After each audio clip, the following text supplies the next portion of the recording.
Imagine this scenario.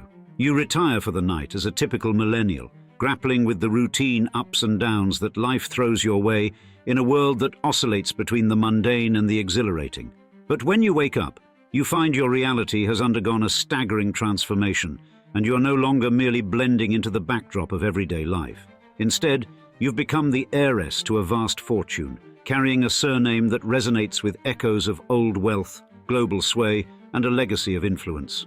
Now, as a newfound inheritor steeped in old money traditions, consider how your day might unfold in this unfamiliar world of privilege and expectation. Would you begin your morning with a private consultation with a seasoned financial advisor to understand the breadth of your fortune, or might you start by perusing invitations to exclusive galas and philanthropic gatherings? In today's episode, we'll plunge you into the opulent world of such a persona. We'll delve into the mindset, daily engagements, and the distinctive aura of someone dwelling in this exclusive layer of society as we describe Arianna Rockefeller, the #1 old money millennial heiress. Now, Arianna Rockefeller, and yes, it appears her surname is so iconic that she didn't need a middle name, was born May 26, 1982, in the intellectually charged city of Cambridge, Massachusetts, emerging from a lineage that's nothing short of American royalty. Cambridge isn't merely a quaint little hometown, it's an incubator for the most brilliant minds, hosting powerhouses like Harvard University and MIT. And of course, young Arianna wasn't just any toddler playing at the pump in Harvard Yard. She was a Rockefeller, a name that carries with it an awe-inspiring economic gravitas. Indeed, her father, David Rockefeller Jr., has been vigilant in preserving this family grandeur, particularly since stepping in as family patriarch after the passing of the family leader, his father, David Rockefeller Sr., in 2017. Now, we should keep in mind that being reared in a Cambridge backdrop would automatically situate teenage Arianna within a milieu shaped by the old money ethos. Places like Harvard and MIT don't just churn out PhDs, they're social engines that propel the fortunate few into the zenith of global society. They're gateways to the power corridors of the world. And educationally, Arianna is no slouch. More specifically, she was a pupil at the Ethel Walker School for Girls, a boarding institution that's essentially a breeding ground for America's next leading women. Think other old money heiresses like Ethel DuPont, who also attended the school, and you're in the right social stratosphere. From there, Arianna Rockefeller donned the Ivy League cloak as a student, graduating with a BA in political science from Columbia University, the very college her sister, Camilla, also attended. Furthermore, from an age where most of us were still playing with toy cars and dolls, Arianna was already captivated by the equine world. Those in the know realize that horse riding isn't just a sport, it's a declaration of social standing. Notable individuals like our late Queen Elizabeth II have an astute grasp of what it means to engage in equestrianism, keeping and showcasing quality horses not just as a hobby, but as an entry ticket to an exclusive society. Thus, in her teen years, Arianna absolutely galloped into competitive show jumping. In fact, Arianna's participation in amateur show jumping events has extended across both the American circuit and European grounds. Thus, from a childhood in the arguable old money capital of the United States, the greater Boston area, to an elite education while becoming skilled at the most old money of sporting traditions, early life for Arianna Rockefeller was indeed right on brand. Now, post-graduation, Arianna Rockefeller decided that instead of immediately stepping directly into the family fold, she would embark on a globe-trotting escapade and even took up a position at the United Nations.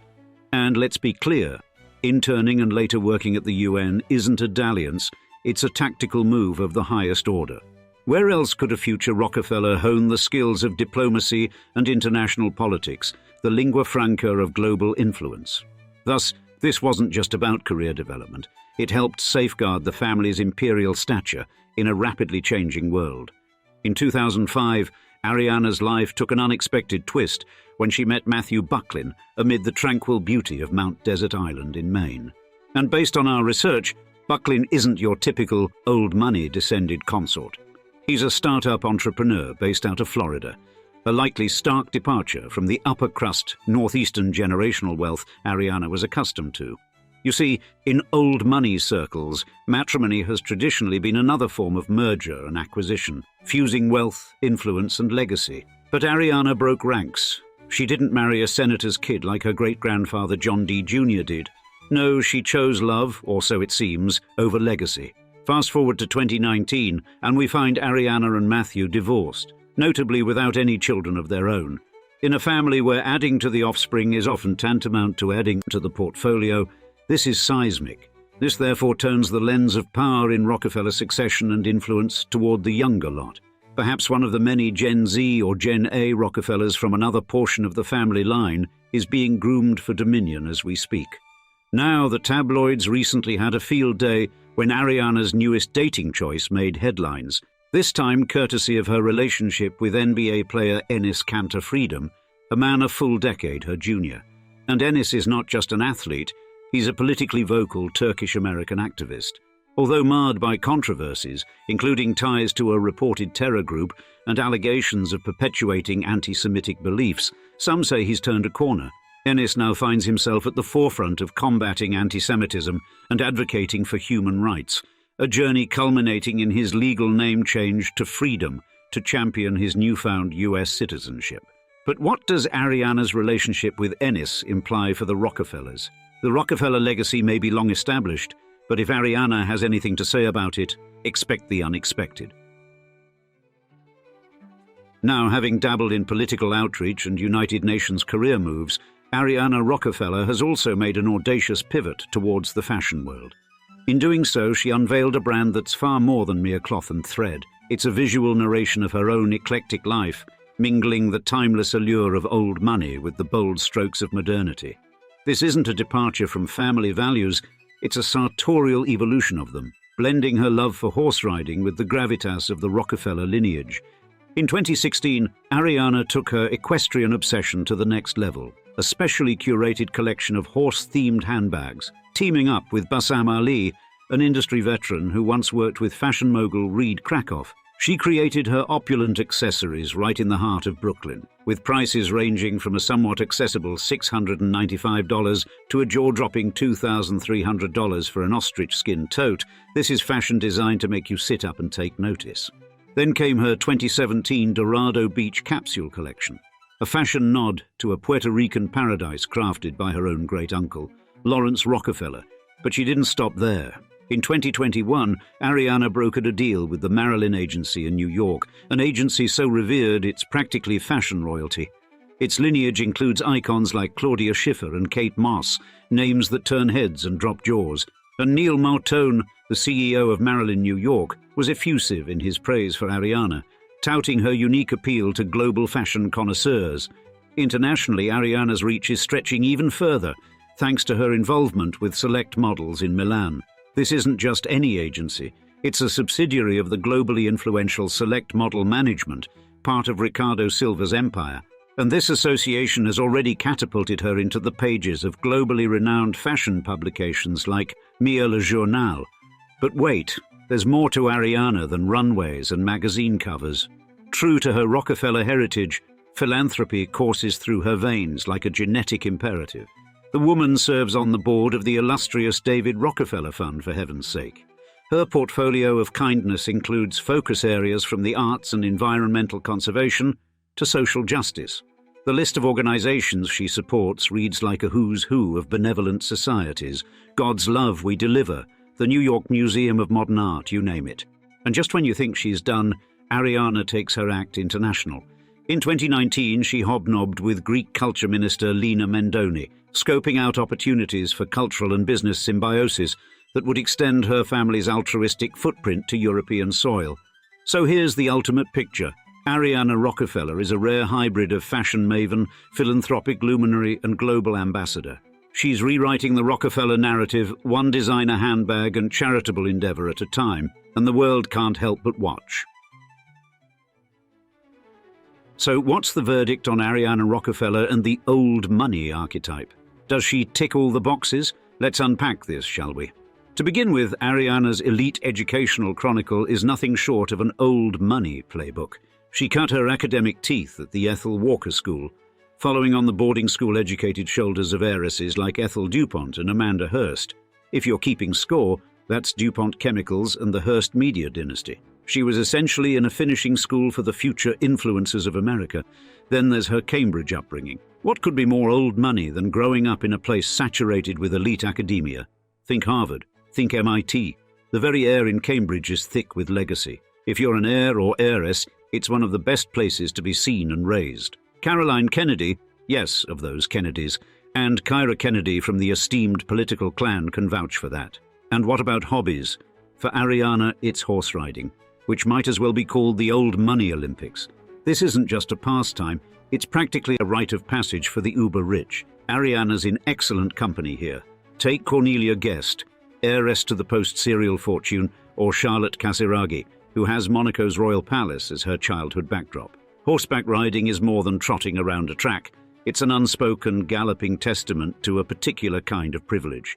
And let's not forget the Columbia University years. Attending an Ivy League institution is the academic equivalent of being in an exclusive country club. You're not just learning, you're networking with America's next generation of power players. David Rockefeller Jr., Ariana's own father, and CNN luminary Anderson Cooper of the Vanderbilt line are both Ivy League alumni. Their college years were essentially a continuation of the elite cocoon in which they were raised. Furthermore, if we're taking a deeper look at Ariana Rockefeller's alignment with the traditional old money lifestyle, her UN stint is definitely on brand. Who else do you see in the bureaucratic hallways of international diplomacy? That's right, individuals like John Forbes Kerry, who come from a background of patrician privilege. For these folks, the UN isn't just another organization. It's an extension of the salons and boardrooms where global influence is quietly brokered. As for philanthropy, Ariana keeps it classy and traditional. She isn't one for shooting Instagram lives to narrate to the world how much of a do-gooder she is. Instead, she focuses on her charitable pursuits when she steps into the spotlight. She's following a playbook that's almost as old as her family fortune. Take Jack Schlossberg, the latest Kennedy on the philanthropic circuit. Both are deft in keeping the media focus on their charitable endeavors rather than their private lives. It's like social responsibility is their second language, something they were weaned on along with the heirloom silver. However, let's talk about some twists in the plot. Ariana's romantic choices are somewhat of a maverick move within the old money circles.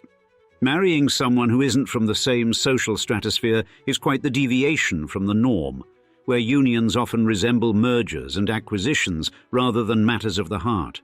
To add to this modern romantic narrative, they've opted not to have children.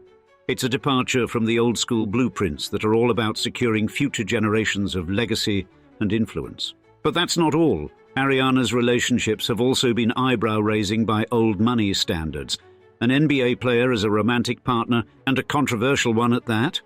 You won't find that in the socialite rulebook.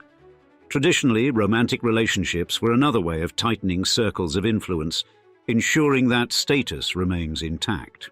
Ariana's dalliance disrupts that status quo and hints at a new age worldview that isn't confined to family legacy and social expectations. And let's not forget her modeling career. That's pretty much new ground for someone from her background. The Rockefellers are indeed known for many things, but modeling isn't one of them. Yet Ariana manages to keep the family name shining bright, even under the fashion spotlights. Instead of turning her back on her roots, she brings the same sense of grace and purpose to the runway that she does to her charity galas. Her modeling career isn't a rebellious outburst. It's more like a modern adaptation of the old money values she was raised on. In summary, Ariana Rockefeller is both a custodian and a disruptor of her storied legacy.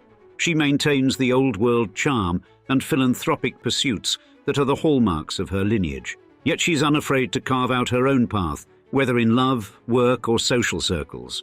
She's old money, all right, but with a flair for contemporary improvisation that makes her one to watch in the evolving narrative of America's elite. And now we'd love to see you in the comments. Is Ariana Rockefeller a graceful representation of the next generation of old money heirs and heiresses, or is she simply a more friendly version of a trust fund baby? We can't wait to hear you discuss this one. And if you enjoyed this deep dive, why not click the video on screen to hear our full history of the Rockefeller dynasty, from John D. Rockefeller's first million to new members like Ariana herself. We'll see you there or in the comments, and once again, Thanks for your continued viewership here at Old Money Luxury. Cheers, until the next time.